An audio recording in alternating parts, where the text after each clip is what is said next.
Hey, thanks for joining me today. This is Vince, and we're going to get into the third of the three woes and the seven thunders of Revelation chapter 10. This is episode 12 of our playlist series, End Time Bible Fulfillments in Sequential Order. We will be covering a lot of ground today. What we will include is the third woe's association with the seven thunders. Both the last trump and the third woe are greatly aligned with their activities. We will look at the length of their engagement, how long the seven thunders are upon mankind doing their thing, so to say. The active agent of their manifestation. We know God sends them, but who will be doing the works behind the seven thunders? The reason for their being kept secret, and lastly, the end game of these judgments. So let's talk a little bit about where we're at. We are either at the end of the third year or entering the fourth year of the tribulation period. And a lot has happened. We had just gotten by our first woe, which included a locust invasion that tormented men for 5 whole months. And then what was implemented was the second woe. Both of these are mentioned in Revelation chapter 9, and that was a demonic invasion. So we now have the impact of two different woes. And more than likely, what is going to happen at this given time, Satan is going to finagle something that is going to start making the Antichrist look like he is the hero. Because by the time we get at the middle of that fourth year, Satan is going to try and show dominance. So, whatever is going on with the demonic invasion, where one third of mankind will be killed off and 25% of the earth will be affected, it is what Satan is doing that is going to give a credibility of sorts to the Antichrist. Now, I want to bring out Daniel 7:25 here. We're not quite there yet because what is being talked about here starts at the midpoint of the fourth year, but it's understandably important why Satan wants to do things now to impact what is going on at the middle of the fourth year. Because this is what he will be doing. It says that the Antichrist, that's his son here, not Satan, will speak out against the Most High. He will wear down the saints of the highest one, and he will intend to make alterations in the times and in the law. And they, the saints, will be given into his hand for a times, and half a times, or 3.5 years. Now, what is key to understand here, there are certain desires that Antichrist will need to do in the middle of the tribulation period, but he cannot do them without first being glorified by Satan. First thing he is going to do is speak out against God. He's going to get people to listen to him, and the ones that won't listen are those that are the saints. Literally, these are the people who at the time are believers in Jesus Christ. These are literally people that are Jew and Gentile both alike that will be sacrificed. So in the context here, Daniel is actually thinking Jewish saints, but in reality, if the church has not been raptured, both the Jewish believer and the Gentile believer will be under attack, and in many cases will die, and their number will become smaller. Furthermore, his purpose in doing this is to change the appointed time. See, he knows his time is short. Satan knows that. It says that in Revelation chapter 12. So he's got to do something to change the appointed times, and he wants to change the laws of God in order to do this. This third woe is very important. And the reason why it's so important, it seems that the seven thunders, which are kept secret from us, God and only John and the angel that looked at the writing in heaven know what that is. These thunders are kept secret from us, but they are inclusive within the third woe. And I'm going to show you why I believe that. Now, first of all, the thunders seem to initiate with the third woe, and they seem to conclude when the third woe is ending. And that is roughly about a period of 3.5 years that this occurs.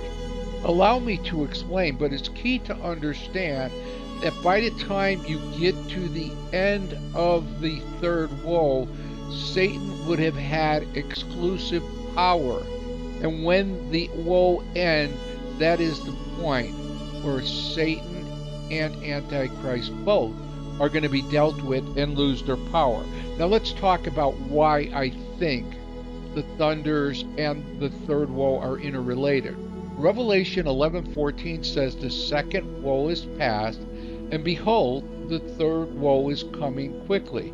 Therefore, this would be suggestive that there is a breach or a period of time between the demonic attack, the sixth trumpet demonic attack, and the third woe, which is inclusive of 7 judgments that are called 7 thunders.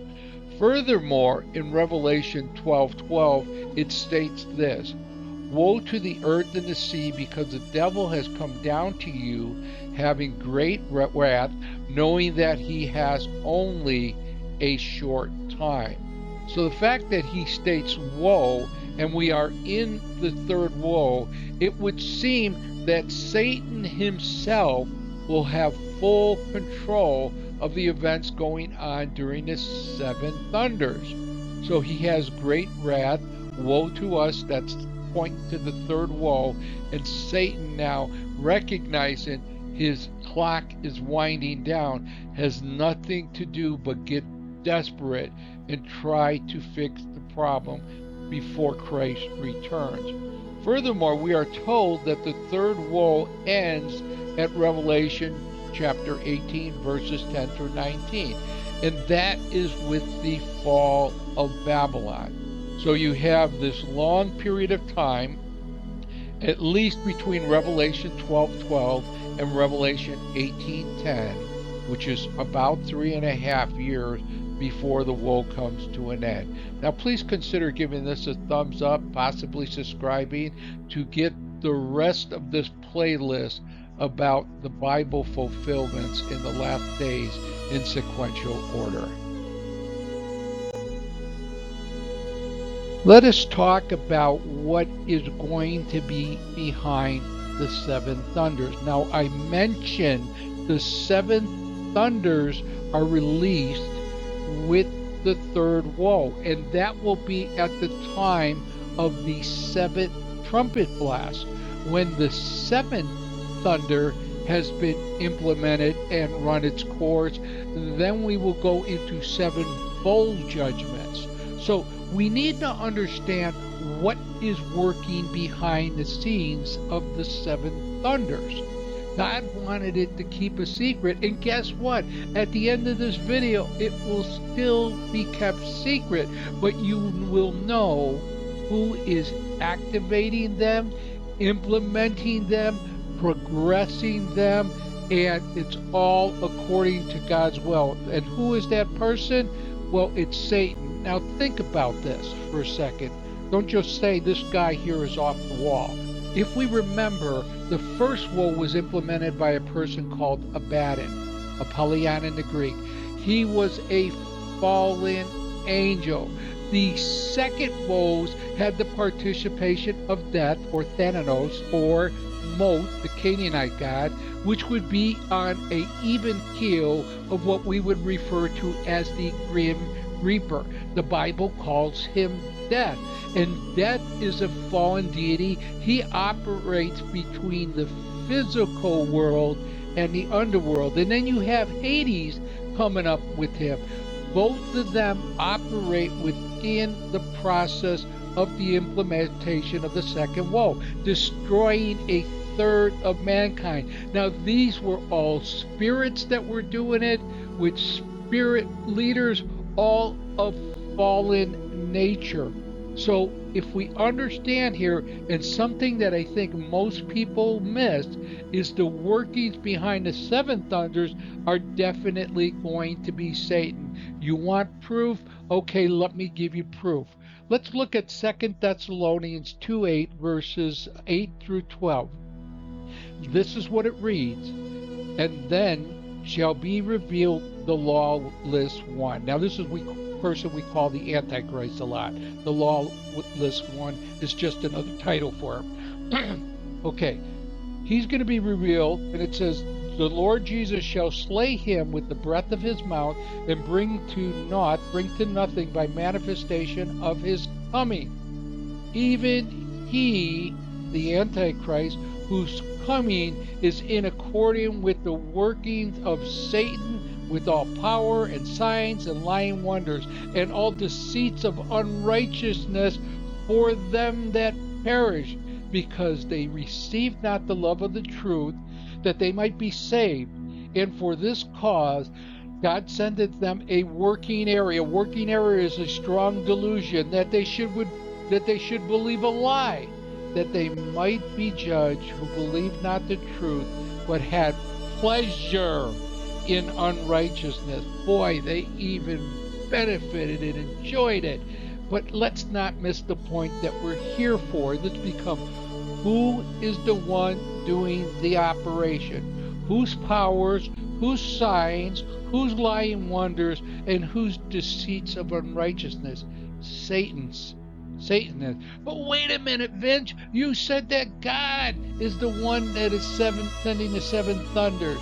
How could we say that Satan is implementing him in the process here? Let's look at a couple of things. Let's go back first to Daniel 7:25. You remember, he is attempting to change the times and the law. So he has a reason for wanting to do things that are going to operate to get God in some way to contradict himself. He blows it. He can't do it. But then when we look at the verses that we just look at, in 9 it says, it is his workings with all powers, signs, and lying wonders, with all deceit for unrighteousness for them that are perishing. Well, it's about cleaning house. And this third woe of seven thunders implemented after the seven trumpet blast is there to finally separate those who are going to enter the millennium from those who are not. Here, let's also look at verses 11 and 12. Now, remember, it is God that is implementing the seven thunders. It is coming from heaven. And it says, for this cause, God sends. Who sends it? God sends them a strong delusion. God is working with it. We call this in our studies the principle of concurrency. The people that find pleasure in these things and want to pursue it, God allows them to experience it. He gives them what they want. In Romans 1, we see when people ignore what God has created, the evidence behind his power, his person, that he turns them over to their rationalization, to what they want to believe. Here is the same case. So therefore, we know that God here is permitting the strong delusion, and Satan himself will implement these seven thunders, and then the Lord Jesus will come shortly thereafter. All right, let's get into the seven thunders here. You'll find them in Revelation 10. Revelation 10 opens with a mighty angel holding a little book that is open. Now, here's what it says in the first 3 verses. And I saw another strong angel coming down out of heaven, arrayed with a cloud, and the rainbow was upon his head. His face was as the sun, and his feet as pillars of fire. And he had in his hand a little book open. And he set his right foot upon the sea, and his left foot upon the earth. And he cried with a great voice, and the lion roareth. And when he cried, the seven thunders uttered their voices. Now you will notice that the book is small. This has some significance to it because it tells us a lot. Number one, it is open. The angel knows the information that is in it. Number two, it is a little book. The idea is that being as small as it does not contain a lot of information. And therefore, by its size, we recognize that is going to be implemented over a short period of time. More than likely, as I said, around 3.5 years. Now, it says that he's coming down out of heaven. Now, this is to show that he is being sent from above. Again, it is showing God's concurrent will with the actions that are about to happen on earth that involve the seven thunders who are going to work through Satan, as I explained earlier. Now, the rainbow around on his head over here is basically showing that though this big disaster is soon to happen over earth, it is God who is keeping his promise, and it will not be by floodwaters. This goes back to the Noahic covenant in Genesis. His face was as the sun, shows he was in the presence of God. So he had interaction with God. His feet were as pillars of fire. Fire and arrayed with a cloud imply judgment, imply cleansing process that is going to come from it. And as the book is in his hands and it's open, he shows that the information that is in it is relevant to both the sea and the earth. Now, we could limit that to the physical form, but I think it goes much more beyond that, and it is talking about the whole entirety under the control of Satan. And then it says he cried with a great voice as a lion roars. This is very, very important because when he roars, it is showing that the implementation of the seven thunders are going to be related to fury that is going to eventually result in an attack that is becoming imminent. In other words, the seven thunders here recognized by this roar that implies judgment coming from the seven thunders, they are validating by the response, uttering their voices, that they are ready to move and accomplish God's will. Okay, let's move on to the next three verses. Revelation 10, verse 4. And when the seven thunders uttered their voices, I was about to write, and I heard a voice from heaven saying, Seal up the things which the seven thunders uttered, and write them not. And the angel that I saw standing upon the sea and upon the earth lifted up his right hand to heaven, and sware by him that liveth forever and ever, who created the heavens and the things that are therein, and the earth and the things that are therein, and the sea and the things that are therein, that there shall be delay no longer. So these thunders responded with voices, and they said something in these voices that John was getting ready to write. However, a voice from heaven said, Nope, you gotta wait here. We're gonna keep this secret. We do not want the earth to know what is going on. We don't want the heavens to know, and we do not want unbelievers and the spirits of the fallen spirit realm to know as well. So, what is being sealed up here? Well, I can't say. But what I can say is that John heard their response to the angels, what the seven thunders uttered.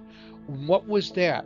It would probably be the actions that are going to take place on earth at that time that people are going to experience that are meant for deception. Understand, it's about giving the Antichrist a measure of control, establishing Satan's authority until God pulls the plug. So here we have it sealed up. But we have the swearing of an angel. In other words, the angel here is making a promise to God. And what he's recognizing in this problem is the owner's rights. Now, if you notice that it says, He that liveth forever and ever. And what did he create? Well, everything in the heavens, everything in the earths, and everything in the sea. Therefore, whether it is visible or invisible, is the creator, making him the owner, and he now has the rights to do whatever he wants with what he owns. Furthermore, the angel understands that the next time this book is open, that there will be no more delay.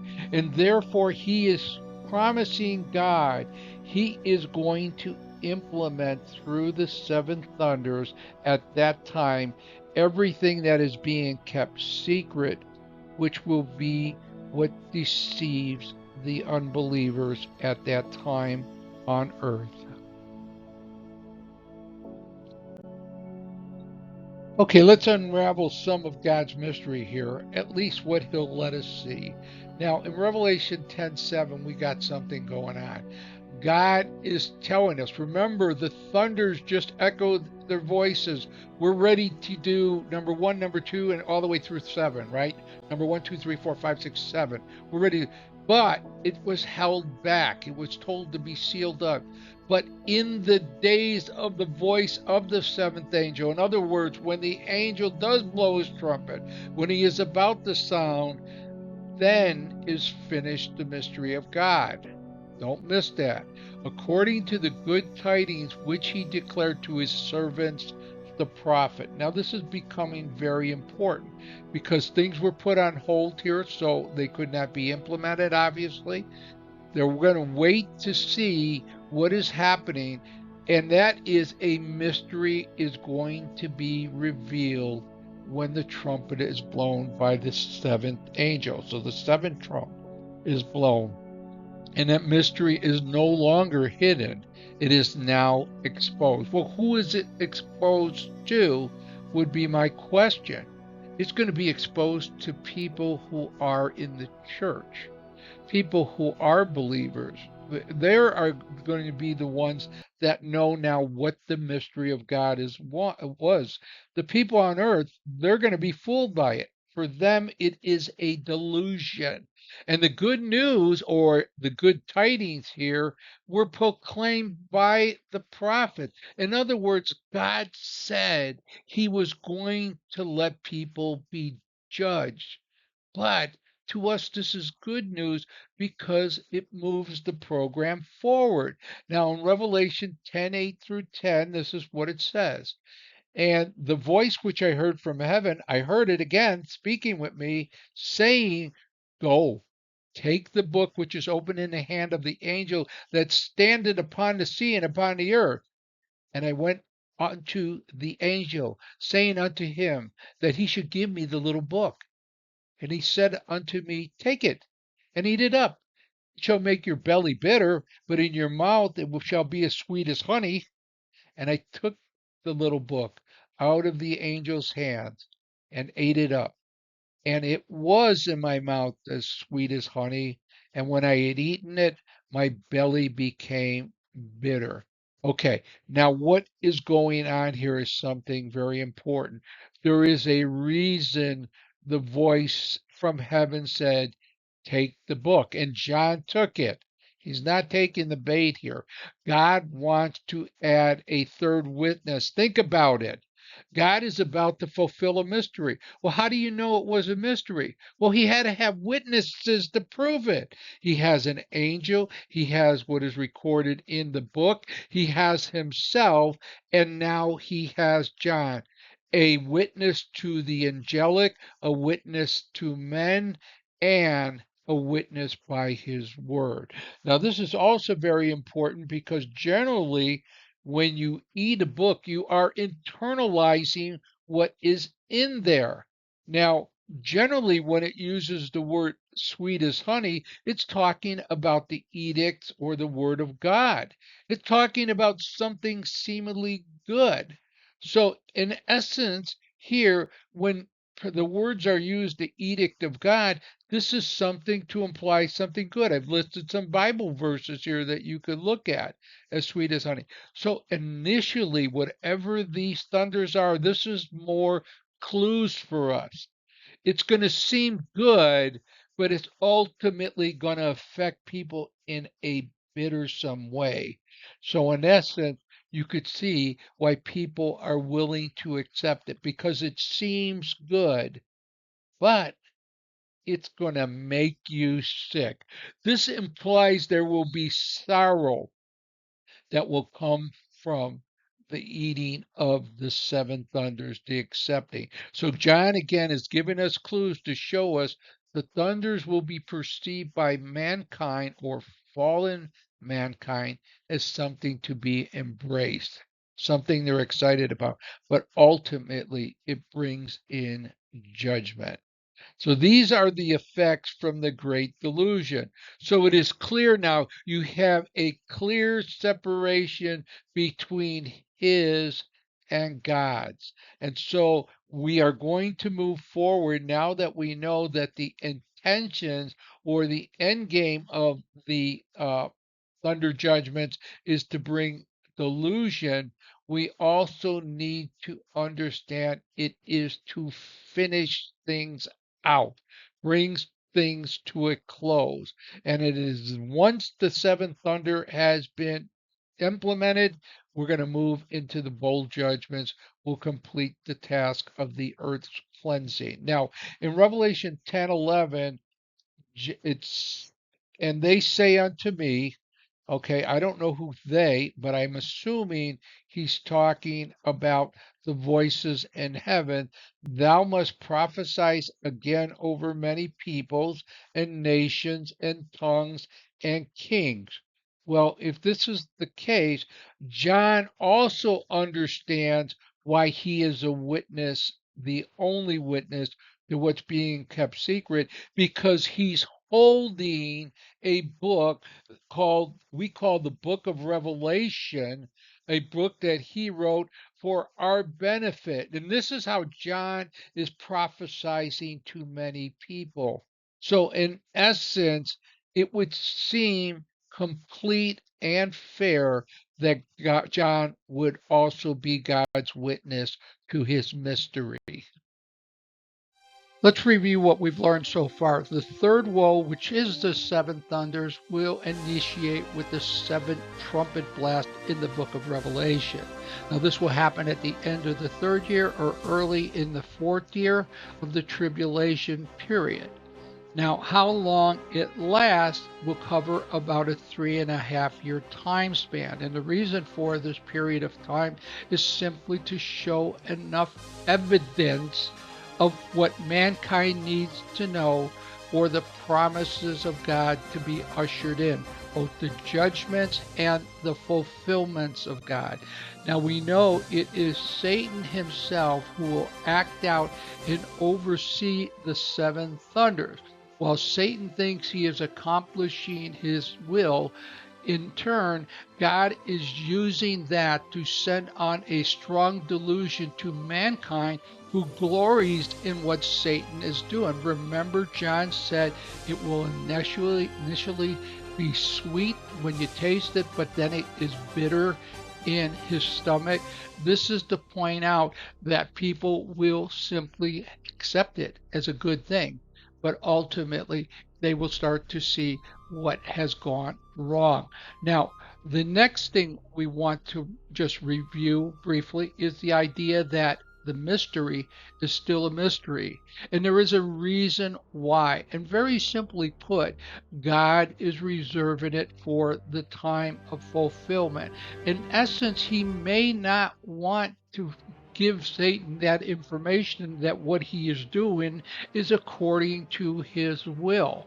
And in doing so, Satan will do the same thing he did at the cross when he thought he won by putting Jesus to death, but ultimately it accomplished God's plan. Now, the last thing we want to talk about is when the city of Babylon falls, then things are being brought into completion. It ushers in the promises of God. It ushers in the judgment of God. And if you haven't ever read the verse, go look at Daniel 9:24, because everything in that verse at that time will be completed.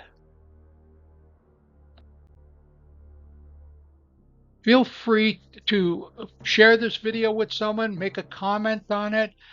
If you've gotten something out of it, please give us a like. And if you want to catch the next video and you haven't subscribed, please do so, because coming up next are the two witnesses of God. We're going to break that into two parts. Our primary focus will be Zechariah 4. Our focus is on who these two witnesses are.